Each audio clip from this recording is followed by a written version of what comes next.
Hi guys, स्वागत है आप लोग हमारे YouTube channel Sanjeet motivation story में। आप लोग कैसे हैं? मैं आशा करता हूँ कि आप लोग बहुत ही अच्छे होंगे, अच्छे होंगे। आज का मेरा मुख्य टॉपिक है, एक कहानी है, दो सांपों की कहानी है। इस कहानी के नाम क्या है? दो सांपों की कहानी। आप लोग इस कहानी को नहीं सुने, क्योंकि ऐसा मैं आपको चैलेंज देता हूँ, क्योंकि ये वीडियो बहुत ही बेस्ट है और ये कहानी भी बहुत ही बेस्ट है। क्योंकि इस कहानी में आपको मालूम चलेगा कि एक राजकुमार था, उसके पेट में दो सांपों ने डेरा डाल रखी थी, अर्थात उसके पेट में सांप थे। सांप, आप लोग देखिएगा, इस वीडियो के माध्यम से आपको मालूम चलेगा। आप लोग ध्यान से देखेंगे इस वीडियो को और अंत तक देखिएगा, तभी आपको मालूम चलेगा। तो इस रोचक तथ्यों को देखने के लिए आप इस वीडियो को पूरा देखिएगा। आइए थोड़ा सा हम उस कहानी के बारे में आपको बता देते हैं, उसके बाद वीडियो को शुरू करते हैं।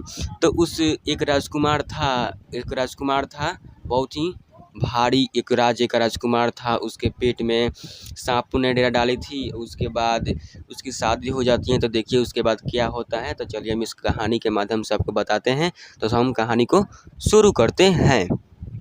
बहुत समय पहले की बात है, एक नगर में देवशक्ति नामक राजा रहा करता था। उसके पुत्र के पेट में एक सांप ने अपना डेरा जमा लिया था। पेट में सांप के होने से राजकुमार दिन प्रतिदिन कमज़ोर हो रहा था। यह देख राजा ने कई प्रसिद्ध डॉक्टरों को वैद्य से उसका उपचार कराया, लेकिन उसका कोई असर उस राजकुमार पर नहीं हुआ। और दिन प्रतिदिन उसका स्वास्थ्य खराब होते जा रहा था। स्वास्थ्य के किसी तरह का सुधार नजर नहीं आ रहा था। राजकुमार के स्वास्थ्य के कारण, शरीर के कारण राजा हमेशा परेशान रहता था, चिंतित रहता था। यह देखकर एक दिन राजकुमार अपने राज्य से दूर दूसरे राज्य में चला गया। उसे ये देखा नहीं जाता था, इसीलिए वो अब दूसरे राज्य में चला गया। मंदिर में भिखारी की तरह रहने लगा। राजकुमार जिस राज्य में गया था, वहाँ बलि नामक राजा राज्य करता था। उस राज्य में एक और राजा था जिसका नाम बलि था। उसकी दो जवान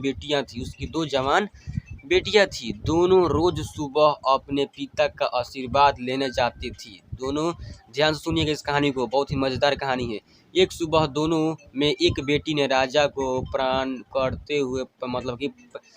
प्रणाम करते हुए कहा, महाराज की जय हो, आपकी कृपा से ही संसार में सब सुखी हैं। वहीं दूसरी बेटी ने कहा, महाराजा, ईश्वर आपको आपके कर्मों का फल दे।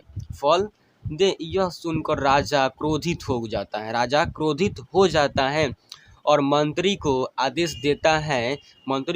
देता है कि कठोर शब्द बोलने वाली इस हमारी बेटी को किसी गरीब लड़के से शादी करा दिया जाए, साथ कर दो, ताकि ये अपने कर्मों का फल स्वयं चख लें। राजा के आदेश के चलते मंत्री मंदिर के पास बैठे भिखारी से उसकी शादी कर देते हैं। वह भिखारी वही राजकुमार था जिसके पेट में सांप ने डेरा बना रखा था। राजकुमारी उसे ही अपना पति मानकर सेवा करने लगती हैं। कुछ दिन बाद वो दोनों मंदिर से कहीं और चले जाते हैं। उस मंदिर को छोड़कर दूसरे देश की यात्रा पर निकल जाते हैं, क्योंकि दोनों मंदिर में रहना सही नहीं समझते थे। सफर के दौरान रास्ते में राजकुमार थक जाता है और एक पेड़ के नीचे विश्राम करने लगता है। एक वृक्ष के नीचे विश्राम करने लगता है। राजकुमारी पास के गांव से भोजन लाने के लिए चली जाती हैं। जब वह वापस आती हैं तो सोए हुए पति के मुंह से एक सांप को निकलते देखती हैं, क्योंकि उसके पेट में सांपों ने डेरा डाल रखी थी। साथ ही पास के एक बिल से भी सांप निकलता है। दोनों सांप बात करने लगते हैं। आइए देखते हैं वो बात क्या करते हैं। जिसे छिप कर राजकुमारी सुन लेती हैं, जिसे छिप छिप कर राजकुमारी सुनती हैं कि दोनों सांप क्या बात करते हैं। आइए हम देखते हैं क्या लिखा गया है कि दोनों सांप क्या बात करते हैं। एक सांप कहता है, तुम इस राजकुमार के पेट में रहकर इसे तकलीफ क्यों दे रहे हो, साथ ही तुम खुद के जीवन को भी खतरे में डाल रहे हो, तुम खतरे में डाल रहे हो। अगर किसी ने राजकुमार को जीरा और सरसों का सूप पिला दिया तो क्या होगा, क्या होगा, तुम्हारी हाल क्या होगी तुम जान सकते हैं, तुम्हारी मृत्यु हो जाएगी। फिर राजकुमार के मुंह से निकला सांप कहता है तुम इस बिल में रखे सोने के घरों की रक्षा क्यों करते हैं जो तुम्हारे किसी काम के नहीं हैं, जो तुम्हारे किसी काम के नहीं हैं। अगर किसी को इन घरों के बारे में पता चल गया तो वो बिल में गर्म पानी या गर्म तेल डालकर तुम्हारी जान ले लेगा। थोड़ी देर बाद दोनों सांप अपनी अपनी जगह वापस चले जाते हैं, लेकिन राजकुमारी दोनों सांपों के रहस्य को तो जान चुकी थी। इसीलिए राजकुमारी पहले अपने पति यानी राजकुमार को भोजन के साथ जीरा और सरसों का सूप पिला देती है।